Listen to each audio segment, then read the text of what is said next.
Good morning, Georgia. I love this state. It's always warm and beautiful, and the people are so friendly, and the food is so good. Right now, I am going to a soiree brunch to celebrate, to honor all the cancer survivors. Only thing I can say is love on your people and those who have cancer or are surviving this horrible disease. Please donate this month to any organization to help fight cancer. Talk to you later.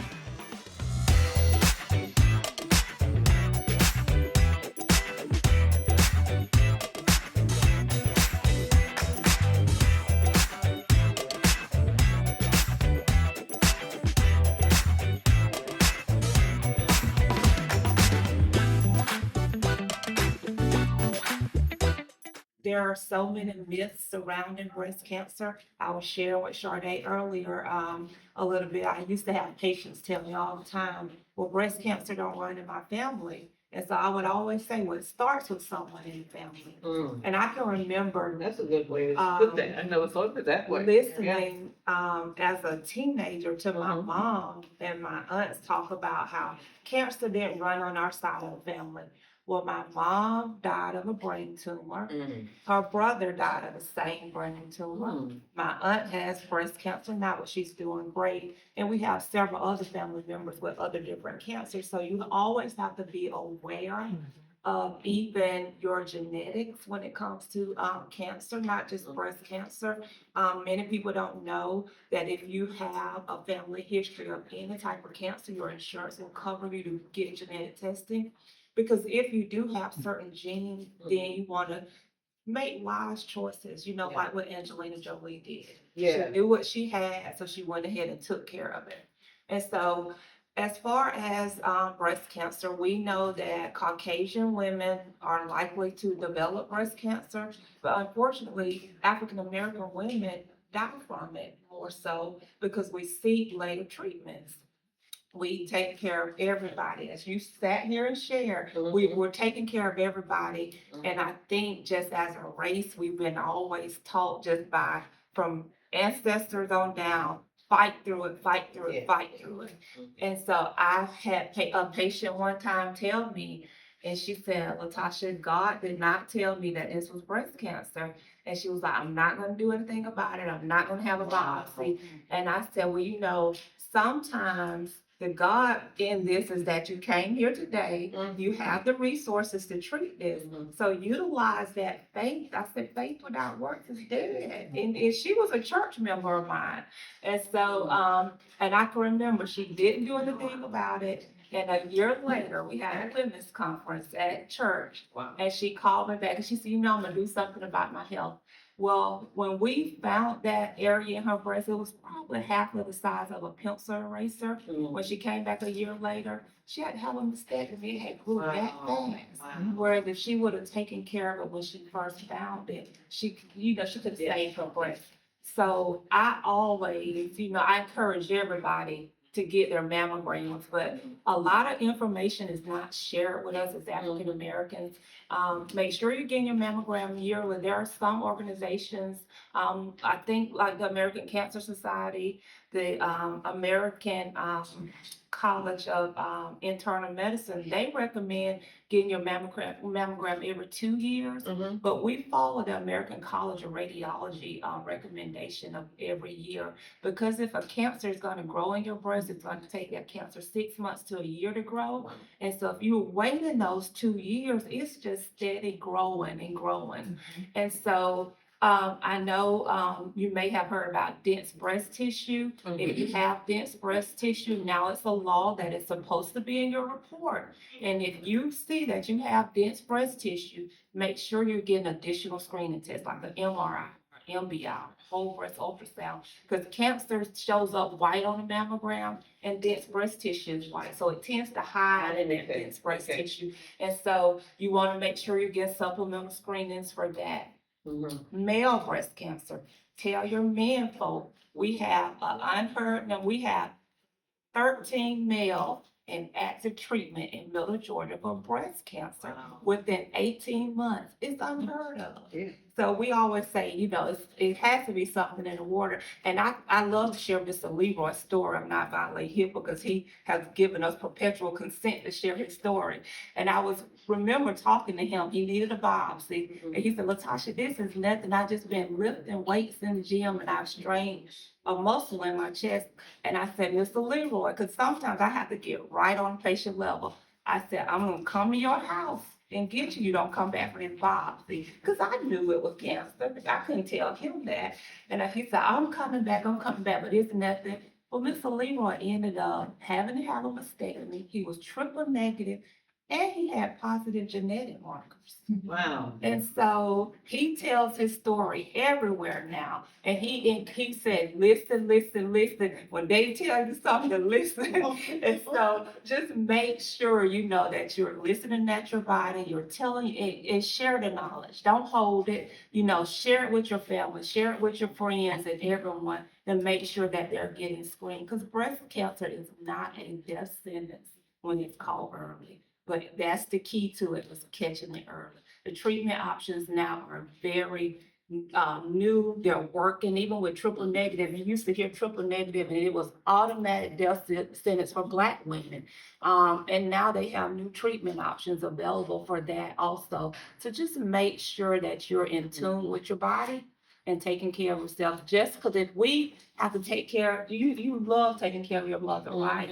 So you got to take care of yourself so you can be there for her. Yes, you know what, should have scared me. Seriously, because I haven't had a mammogram in years because, like you said, they tell you every 2 years, and I'm thinking, and then recently my sister had to went and got one, and she didn't tell me because she was scared about something she thought she saw.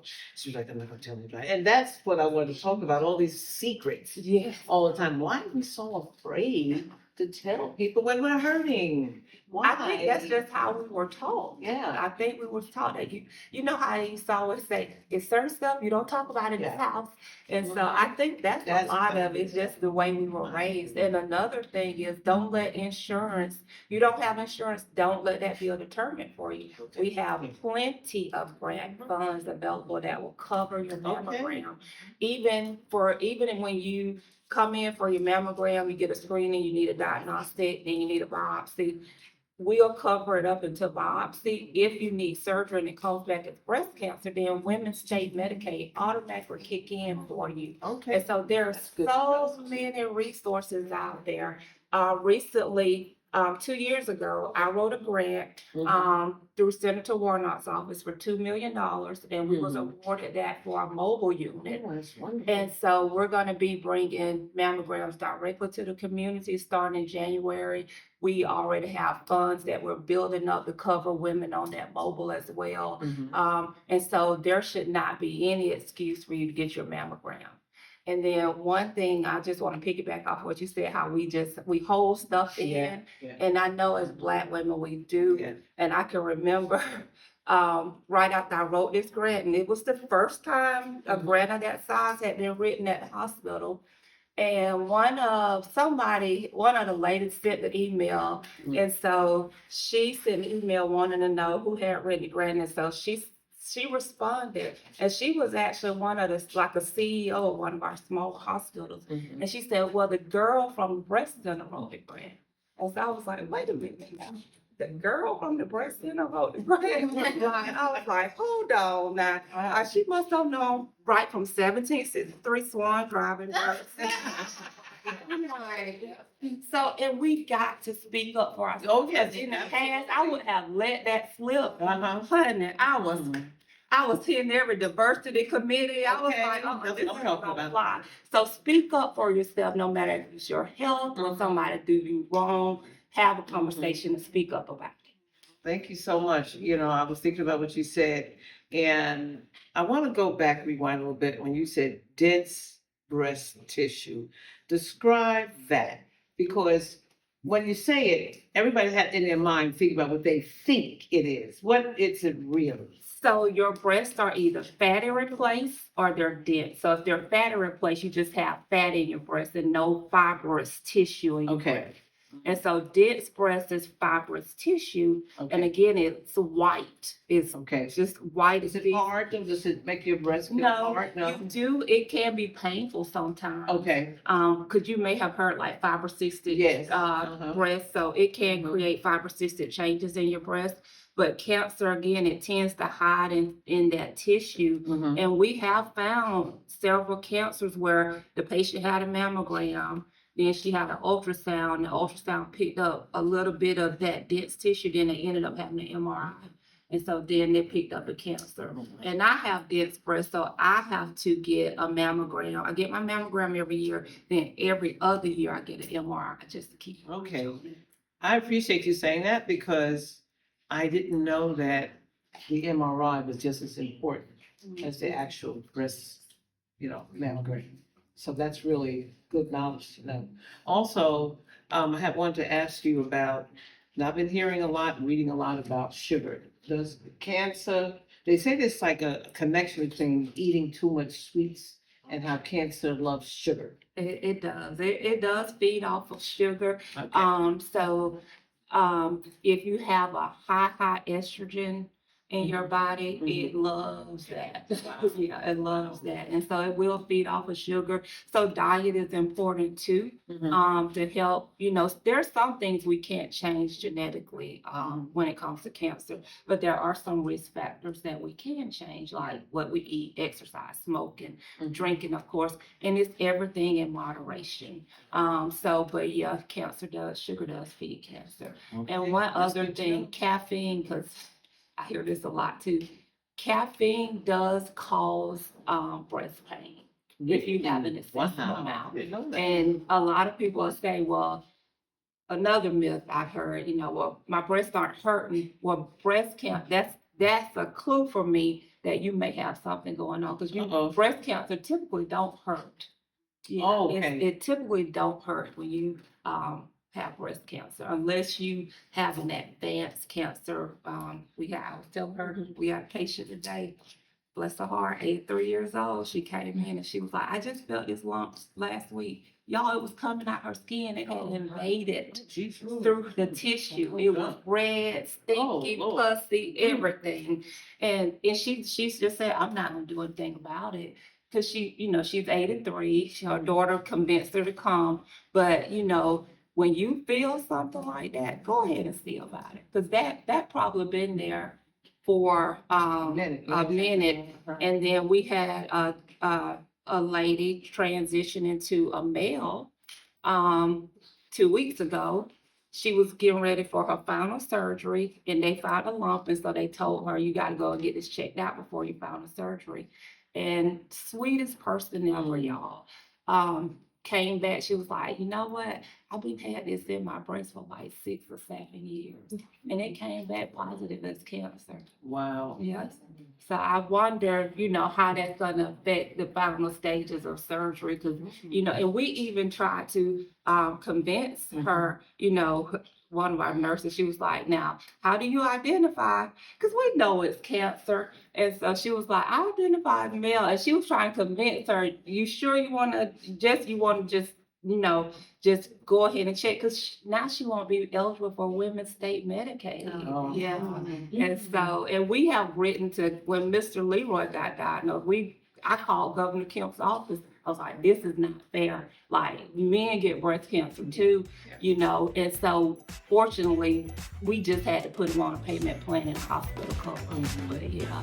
So we're trying to advocate through Congress for men also. I think that's wonderful.